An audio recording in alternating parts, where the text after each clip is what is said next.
Deleitado de que se encuentren por aquí en esta segunda parte de la sesión de hoy. Quien les habla es el profesor Ángel Serpa Aponte y estamos abordando el tema del advenimiento del constitucionalismo y su relación con el derecho procesal penal, clase dirigida fundamentalmente a mis alumnos de la Universidad Central de Venezuela, en la sección S de la asignatura Derecho Procesal Penal, hoy 14 de noviembre de 2022. Bueno, en la sesión anterior, a los cuales invito la ubiquen, pues, si es que no asistieron previamente, que la ubiquen en mi canal YouTube, Ángel Serpa Aponte, donde estarán presentes todas estas clases. Habíamos dicho que esa finalización de la Edad Media con el sistema inquisitorio o inquisitivo, el enjuiciamiento de causas penales, le dio cabida a el siglo de las luces, los siglos de la Ilustración, siglo XVIII, siglo XVII, siglo XVI, en donde todo empezó a racionalizarse.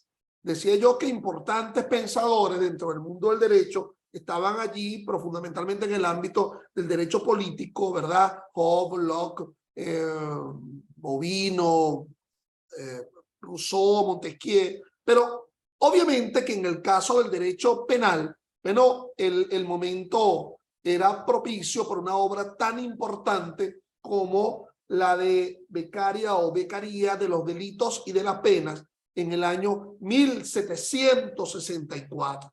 Bueno, allí comienza todo a racionalizarse, o por lo menos como una propuesta de racionalización, de cambio, para dejar de lado las arbitrariedades que estaban presentes dentro de ese sistema inquisitorio o inquisitivo.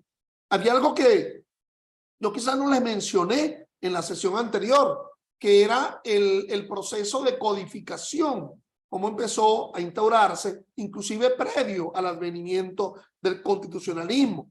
En esos momentos se llamaban constitutios. Los constitutios eran como uniones de normas que regulaban solamente un determinado ámbito del derecho.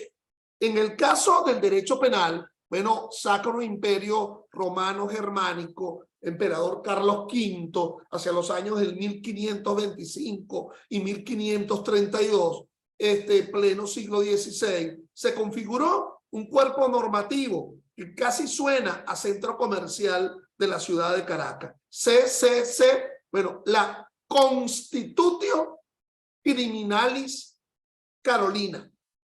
Constitutio Criminalis Carolina. Era un cuerpo normativo allí en donde se empezó a unificar no solamente el tema de los delitos, los ilícitos, sino hasta las propias pautas procedimentales.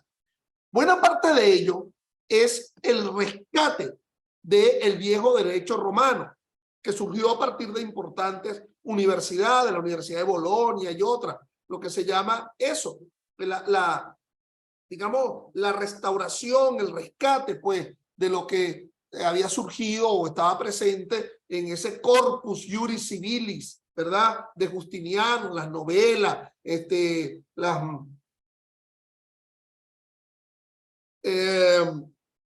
los dictámenes, la propia jurisprudencia, en fin. Y ese cuerpo, esa Constitutio Criminalis Carolina, yo le decía que algo que era consustancial al propio sistema inquisitorio o inquisitivo era el tema de las ordalías, que era el tema de las torturas, ¿verdad? Para la obtención de la verdad. Hasta eso estaba regulado en esa Constitutio Criminalis Carolina. Decía alguna parte de ese compendio, de esa Constitutio, decía: la duración de una tortura para la obtención de la verdad no debía exceder a la duración de una oración. Cuando yo hablo de una oración, evidentemente se trata de un rezo, una súplica religiosa. Ojalá que por lo menos esa oración fuese cortica. Con Dios me acuesto, con Dios me levanto, con Dios y la Virgen y el Espíritu Santo. Porque tú te imaginas si la duración de la tortura tenía que ser similar a la duración, qué sé yo, de un credo, de un novenario. Bueno, a la gente no solamente le quitaban la uña, sino que le quitaban el brazo completo para la obtención de la verdad.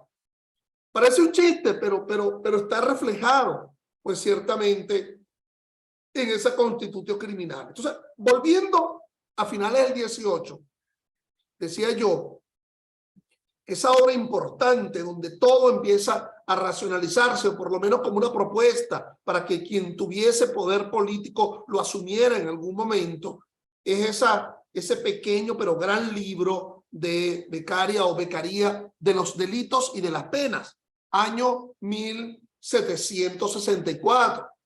De alguna forma, ahí empieza a rescatarse lo que ya provenía inclusive del viejo derecho romano, y que también Belling con posterioridad lo ubica, que es el tema de la tipicidad y el principio de legalidad sustantiva, lo que después se denominaba en Alemania el Tatbestand, ¿verdad? Digamos, la tipicidad, el principio de legalidad. Y entonces nos decía, uno leía ahí en la obra de los delitos y de las penas, Beccaria o Beccaria, la famosa expresión del nullum crimen nulla poena sine lege sine lex certa scripta, algo así como que nadie podrá ser sancionado sino sobre la base de un ilícito que esté descrito previamente en pauta de ley. Pero, y una pauta de ley que se expresara de forma escrita. Mucho de ello tuvo que ver, obviamente, no solamente la pauta de la cientificidad en la explicación de las cosas, de la racionalización, sino obviamente una cosa tan instrumental como la imprenta. El hecho de que para poder hablar del inicio del proceso de codificación, bueno, tenía que darse una imprenta en donde se publicaran en gran dimensiones, ya no en manuscritos, ya no los copiadores que hacían los sacerdotes, sino de textos, o sea, que tu código penal que está allí impreso, pues sea similar al código penal mío. Entonces, la expresión nullum crimen, nulla pena, sine lege, sine lex certa, no culminaba allí, sino que decía punto y coma sine judicio. Nadie podrá ser sancionado sino sobre la base de un juicio, de un proceso, a través de actos procesales que se encuentren normados, así como están normados también los ilícitos penales, ¿verdad? Los tipos penales, los crímenes, las faltas, también que se encontrara normado previamente en pauta de ley los actos procesales, un acto de imputación, un acto de acusación, la conformación de la sentencia, la ejecución de la sentencia, que estuviese regulado en previa pauta de ley. También esa frase pues se extiende, entonces, no solamente sine judicio, sino sine processum, la existencia de un proceso, y también sine convictio, es decir, la posibilidad de la prueba como mecanismo para la demostración. Esto quedó muy bien en un texto, una propuesta, ¿verdad? Para que alguien después lo ejecutara. Pero los cambios jurídicos, obviamente, son como consecuencia pues, de cambios estructurales, de contenido económico o de contenido social, importantísimo. Acuñando aquella expresión de Carlos Marx y de Federico Engels, llamada superestructura, donde lo jurídico y lo político se ubicaban en el contorno de la superestructura, porque lo importante era la estructura económica. Hubo revoluciones importantísimas que se dieron para una nueva forma de relacionamiento jurídico. Estamos hablando del inicio del constitucionalismo, el advenimiento del constitucionalismo. Y esas revoluciones, si yo le preguntara a alguno de ustedes cuál sería esa revolución importantísima que ocurrió a finales del siglo XVIII, que conllevó al advenimiento del constitucionalismo, muchos, ¿verdad? Se engolosinarían y me dirían la Revolución Francesa. Y generalmente la gente se olvida que 10, 12 años aproximadamente antes de la Revolución Francesa, hubo una revolución importantísima, que fue la Revolución de Independencia norteamericana, en este hemisferio, ¿no? En América. Bueno, que yo tengo ahí alumnos alemanes que están en Alemania, ¿no? Pero bueno, yo estoy ahorita en el hemisferio, en América. Entonces, claro que hubo otra revolución por allí, por ejemplo, la Revolución Gloriosa, Oliver Cromwell allá en el siglo XVII, ¿verdad? En la cual se logró por un tiempo, por 10, 12 años, por lo menos una monarquía parlamentaria en el ámbito británico, pero que de nuevo se impuso la monarquía. Pero en el caso norteamericano, digamos, esas colonias que ahorita fundamentalmente es lo que se conoce pues como las colonias del noreste de los Estados Unidos, las provincias que allí en esa región se ubicaban, Delaware, Massachusetts, New Hampshire, Nueva York, Virginia, Pensilvania, bueno, nada menos que esto. Bueno, le hicieron una guerra de independencia contra una metrópolis. Esa metrópoli era Inglaterra. Estos eran unas colonias. Entonces, la necesidad de comenzar a tener una independencia plena en una nación que ya era fortalecida económicamente y que solamente no tenía ese poder político que era asumido desde allá, desde Europa, lejanamente, ¿verdad? Por Inglaterra como metrópoli.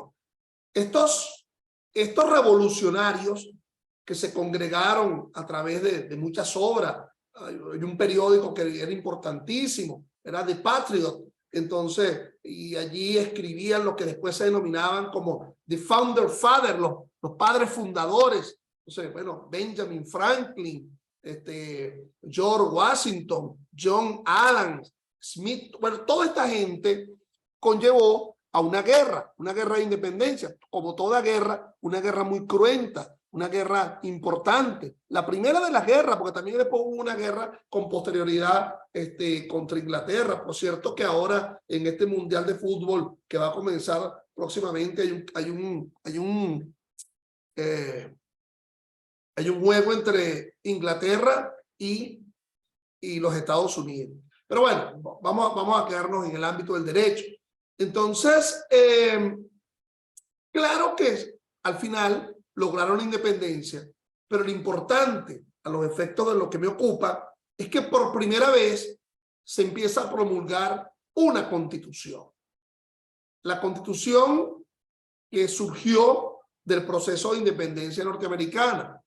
Y entonces allí se empezaron a reconocer derechos, digamos, fundamentales, es decir, derechos de primer orden. Por cierto, yo no te voy a decir que el origen del derecho comenzó a partir del advenimiento del constitucionalismo.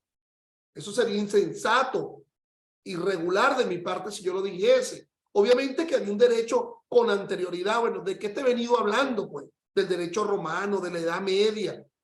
Por ejemplo, en el mundo latinoamericano, hispanoamericano, ese derecho español se expresó a través del derecho indiano, es decir, los cuerpos normativos de derecho indiano que iban a regular desde el punto de vista jurídico las colonias que España tenía en América.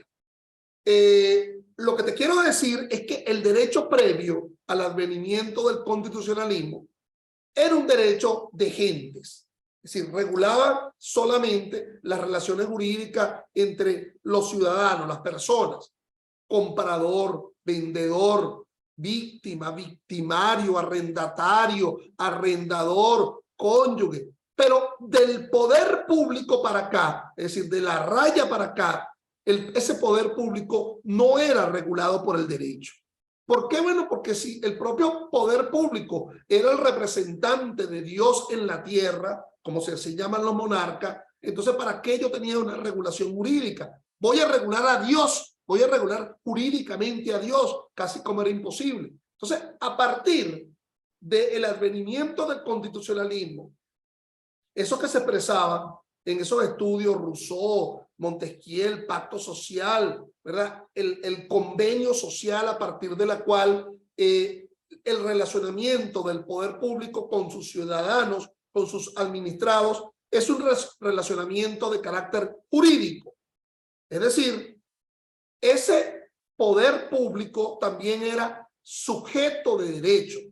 Y la expresión sujeto de derecho es muy importante, porque la expresión de sujeto de derecho como aptitud para tener derechos y contraer obligaciones, pero también la expresión gráfica de ser sujetado por el derecho, es decir, que las atribuciones de un poder legislativo en la realización de las leyes, de un poder ejecutivo en la realización de un acto de gobierno y de un poder judicial en la administración de justicia, estaba demarcado por pautas de ley. Esa división de los poderes, bueno, se plasma también en el ámbito del relacionamiento constitucional, y también se dijo, los ciudadanos tienen derechos y tienen deberes, pero yo, poder público, también me asumo determinados derechos y deberes en la necesidad de la protección de la colectividad. En lo que atañe al delito, se suele decir, bueno, que el poder público no inventa los delitos y observa conductas disvaliosas y les da un valor. Por ejemplo, observa que matar es malo porque, bueno, de alguna forma desintegra la sociedad y le coloca el valor de la sanción. Si yo te apunto robo para obtener el bien mueble, ello es menos nocivo, por ejemplo, que si yo realizo un ardid, un engaño para a través de la estafa obtener un bien como consecuencia de una falsa concepción de la realidad. Entonces le doy el valor de la sanción. Entonces el poder público asume la legitimidad del llamado ius puniendi, del establecimiento de la sanción, de la descripción de conductas y el establecimiento de la sanción en cuerpos normativos sustantivos, pero también asume, disculpen un momento, aquí no sé qué pasó, disculpen por favor, aló, buenas, ¿quién habla? Ajá, sí, lo que pasa es que ahorita estoy en una clase, virtual, sí, si quieren me llamen una hora, ¿oyó? Bueno, ok. Bueno, entonces disculpen que no apague el teléfono. Entonces,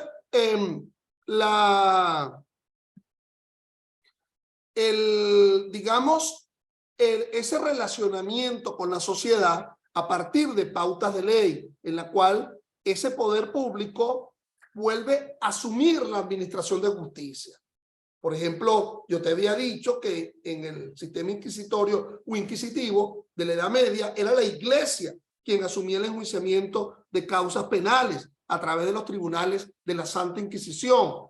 Y aquí se vuelve a secularizar, deja de ser clerical para volver a hacerse secular, una labor de los hombres. Cuando se habla de los seculares, que es de los hombres, no de la religión. Y entonces, bueno, en esas constituciones se quedó establecida pues que el poder judicial es la que va a realizar el acto de administración de justicia.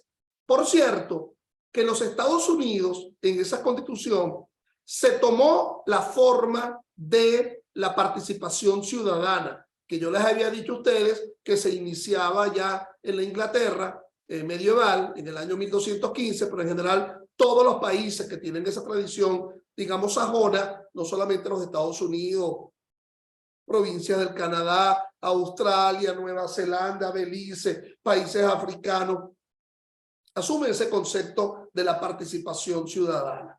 Entonces, bueno, esa creación de esas primeras constituciones, la primera constitución, la norteamericana, que estableció ese pacto social como lo venía de alguna forma recomendando los filósofos, los juristas en las obras de los siglos XVIII, XVII, XVI. Ahora bien, el que me dijo, el que afirmó, el que lo pensó ante la pregunta, que no me respondieron sobre la Revolución Francesa como una revolución que dio origen al advenimiento del constitucionalismo, pues evidentemente no estaba tan errado. Obviamente que la Revolución Francesa, aproximadamente 10, 12 años con posterioridad a la Revolución de Independencia norteamericana, tuvo su importancia. La muerte del antiguo régimen, la muerte del ancien régime, ¿ok?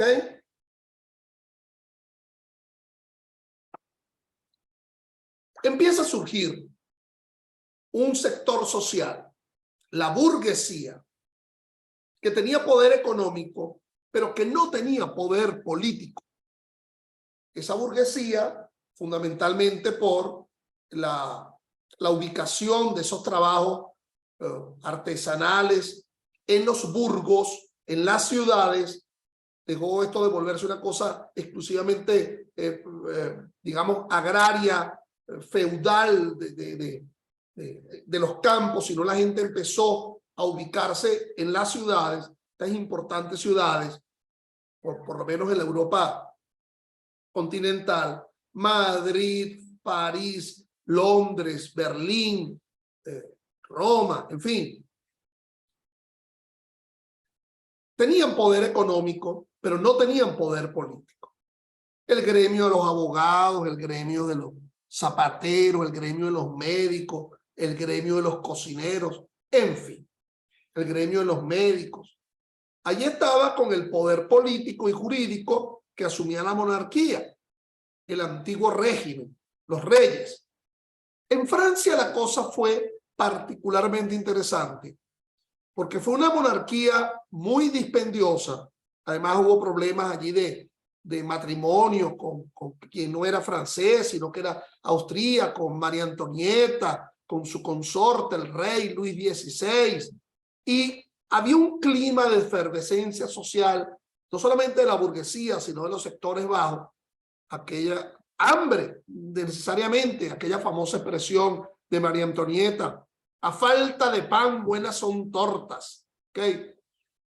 Eso originó un clima, un cultivo revolucionario, y toda revolución es cruenta, es obviamente muy sangrienta, y esta no dejó de serla. Y esa revolución francesa con sus líderes revolucionarios, sé yo, Marat, Diderot, Robespierre, hasta el nuestro, Miranda, estuvo allí, Francisco de Miranda. Le hicieron esa lucha a la burguesía, a la monarquía, y luego, bueno, ya saben ustedes lo que originó el régimen del terror de Maximilien Robespierre y la guillotina y aquel sangrero y aquel aguillotinamiento, y mataron a los reyes y todo lo demás. Más o menos como empezó el clima bolchevique cuando en el año 17 también hubo el enjuiciamiento del zar y la zarina, de los Romanov. Pero bueno, sigamos acá en el siglo, finales del siglo XVIII, 1789. Y fíjense, queriendo abolir una monarquía para establecer una república, concepto de república, separación de poderes, poder ejecutivo, poder legislativo, poder judicial, inclusive de la existencia de una presidencia. Queriendo abolir una monarquía, se llegó a una cosa peor que una monarquía, que era el imperio napoleónico, el imperio de Napoleón. Pero claro que de allí surgió esa constitución francesa, importantísima, con sus recomendaciones de igualdad, fraternidad, equidad, rescatado de la vieja equitas del derecho romano. Al final vino a poner contención a todo esto Napoleón, quien no solamente asumió el gobierno francés, sino que se expandió, digamos, colonialmente, imperialmente, controló a España, inclusive nombró a su hermano de rey, y pretendía anexarse y llegar inclusive hasta Rusia. Recordemos cómo al final salió trasquilado, y aquella famosa obra 1812 de Tchaikovsky, ¿verdad? En conmemoración del triunfo ruso sobre Francia, sobre el emperador Napoleón. Pero lo importante es que se promulga esa constitución y se empezó el proceso de codificación. Entonces, el proceso de codificación, que se le debe mucho a el gobierno de Napoleón, el Código Civil, el Código Penal, la unificación en cuerpos normativos que regularan específicamente para atender el respeto a un principio de legalidad. Por cierto que los comentaristas también, bueno, ya ustedes en derecho civil le tienen que haber hablado, los hermanos Massó y otros importantes. ¿Ok? Es decir, mis estimados, llegamos al proceso del advenimiento del constitucionalismo. Ya llegó la Constitución para quedarse. Ya tenemos que hablar de derechos así con D mayúscula, para diferenciarlo del derecho así como con D minúscula, en el sentido de que esos derechos con D minúscula serían los derechos de gente, los derechos de propiedad. Y aquí hablamos de derechos fundamentales, estructurados a partir de una constitución.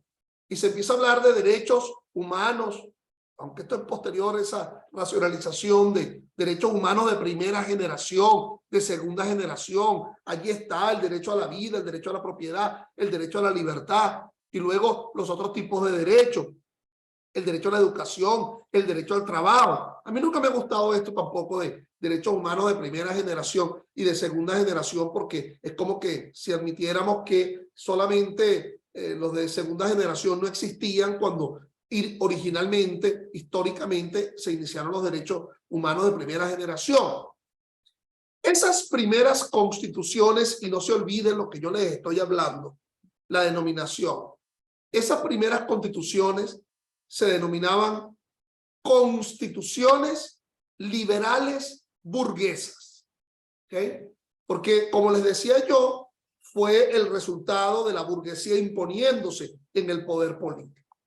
Esas constituciones reconocían derechos fundamentales como tal. Bueno, tú eres mujer, pero no por ser mujer no te iba a negar el derecho a la educación. Búscate la universidad que tú consideres. Aquí te tengo esta opción de universidad pública, pero si no, búscate en una universidad privada. Venía el otro y decía, yo tengo el derecho a la asistencia de salud. Y yo le decía, no porque tú fueses de una religión distinta, te vamos a negar el derecho a la asistencia. Búscate tu clínica. Y venía el otro y decía, yo tengo el derecho al trabajo. No porque tú fueras extranjero, yo te iba a negar el trabajo. Búscate el trabajo que tú consideres importante. Reconocían derechos fundamentales como un elenco de derechos a partir de un texto constitucional, en la cual aceptamos ese relacionamiento de la colectividad con el poder público. Pero en lo que atañe a lo nuestro, en el proceso penal,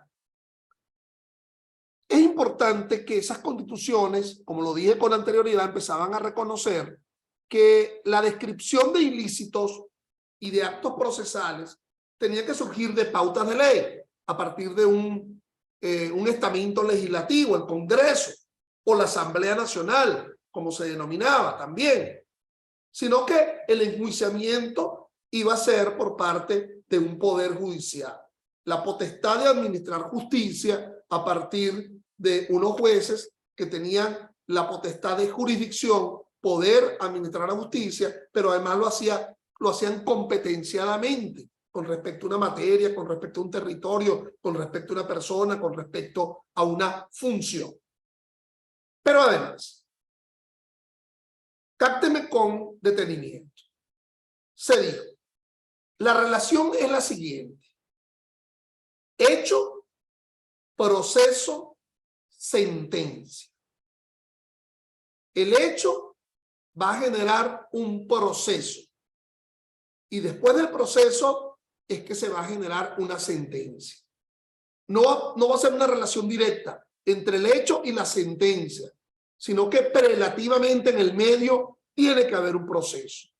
Lo demás sería ciencia ficción. No sé si ustedes llegaron a ver aquella película basada en un cuento de ciencia ficción, creo que se llamaba Minority Report, dirigida por Steven Spielberg, protagonizado por Tom Cruise. Ya poca gente a lo mejor ya siquiera sabrá quién es Tom Cruise. Tom Cruise, el hijo de Celia Cruz. Bueno, en fin, pues disculpen el chiste malo. Entonces, en donde había unos tipos allí pensando si se iba a cometer un delito, y entonces cuando ellos preveían, esos pensadores allí flotando en una piscina, que iba a cometerse el delito, se activaba el proceso. Y ahí se derivaba la sentencia Minority Report, sentencia previa, se llamaba también, Minority, perdón, era para que allí se activara el mecanismo para evitar que se cometiera el delito. Bueno, pura ciencia ficción. Ya sabemos que el asunto, como se racionaliza, es hecho, proceso, sentencia. La sentencia es consecuencia de un proceso y ese proceso se instaura a partir del conocimiento de un hecho. Eso que hasta ahora es tan lógico, bueno, empezó a ubicarse allí en esas constituciones, las primeras, las constituciones liberales burguesas. Por cierto, Venezuela no fue que llegó muy tarde a ese proceso del constitucionalismo. Es decir, nuestra primera constitución de diciembre del año 1811, luego de los sucesos que se dieron, recuerden el año anterior, el 19 de abril de 1810, cuando se obligó a Emparan, el capitán general español, que renunciara, cuando ya se sabía que Napoleón tenía controlado a la España monárquica, y luego los sucesos del año siguiente, la declaración de independencia el 5 de julio del año 1811 y definitivamente con posterioridad la primera promulgación de nuestra constitución, el acto constituyente originario de diciembre del año 1811. Por cierto, que muchas de las cosas que ahora que yo les he venido hablando se encontraban presentes en ese texto constitucional original. Aquello del principio de legalidad sustantivo, de que nadie podría ser sancionado sino por la existencia de previa pauta de ley, la división de los poderes, un poder ejecutivo, un poder legislativo y un poder judicial allí plasmado en esa constitución. Pero ocurrieron otras revoluciones en el mundo entero. Estas no eran revoluciones políticas, sino revoluciones, digamos, socioeconómicas. La revolución industrial, primera y segunda revolución industrial. Esos gruesos componentes humanos que se trasladaban de los campos a las ciudades para asumir un proceso de asalarización, recibir un salario en jornadas de sol a sol, mañana, tarde, noche, hombres, mujeres, niños, en esos grandes centros urbanos, Nueva York, Berlín, en donde digamos que jurídicamente se dio esa división entre el derecho privado, civil, mercantil, por el otro lado, el derecho público, aquel en donde el Estado participaba como sujeto de derecho, y si era el Estado quien hacía las constituciones y de él se derivaba el derecho penal, el derecho administrativo formaba parte también de ese poder público, pero en el medio se dio una especie de derecho social. Se empezó a hablar de que existen débiles jurídicos que no tienen una relación jurídica absolutamente perfecta. Por ejemplo, el derecho del trabajo, en el cual alguien le trabaja como único capital a otro y el otro lo que hace es pagar un salario. El derecho agrario, en el cual el uso social de la tierra. El derecho inquilinario, pago un canon de arrendamiento y nunca la propiedad será mía. Bueno, en fin. Entonces, algunos, ¿no? Porque hay algunos inquilinos que mejor ni hablar. Entonces, se dio lo que se llama el concepto de débil jurídico. Y surgen los llamados principios de favorabilidad interpretativa, en el sentido de que no toda relación jurídica se estructura en una relación de igual. Allí empezaron a promulgarse, mis estimados, otras constituciones.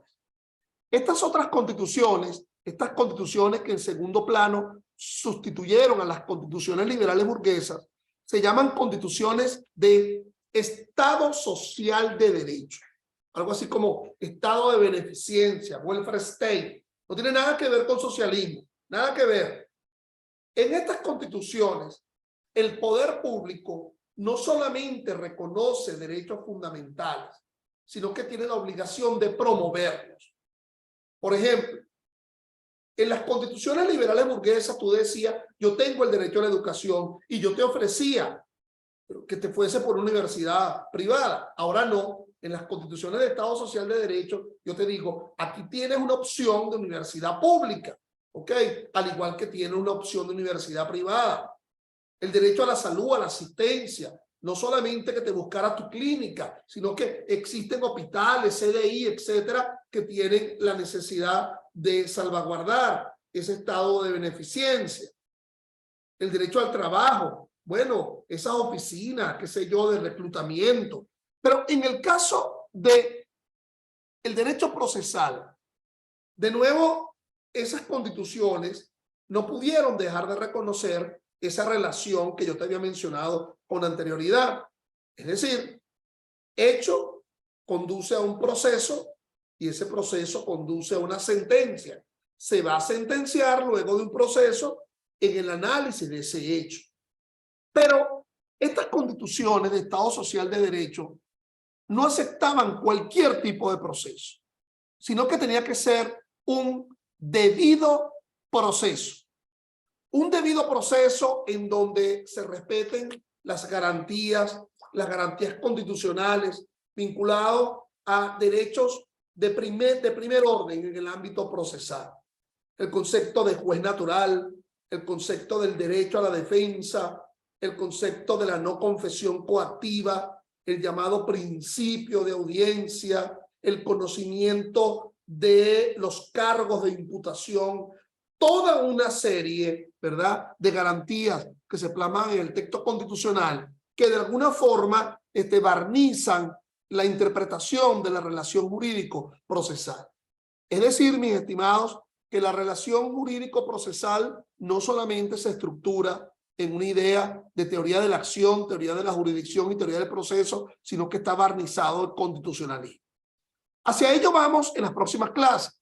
En las próximas clases vamos a abordar las garantías constitucionales del proceso, la noción de debido proceso, propio y extensivo. Pero obviamente en la clase subsiguiente, la del próximo lunes, tendríamos que hacer un análisis de las diferencias entre el sistema inquisitorio y el sistema acusatorio desde el punto de vista procesal, para que en esa diferencia del sistema inquisitorio con el sistema acusatorio ustedes vean las características, digamos, fundamentales de nuestro proceso actual de carácter acusatorio. Gracias y hasta la próxima semana. En esta semana vamos a tener una reunión de consultas. Yo voy a fijar un día para que solamente mis alumnos, si tienen alguna pregunta con respecto a lo abordado. Gracias.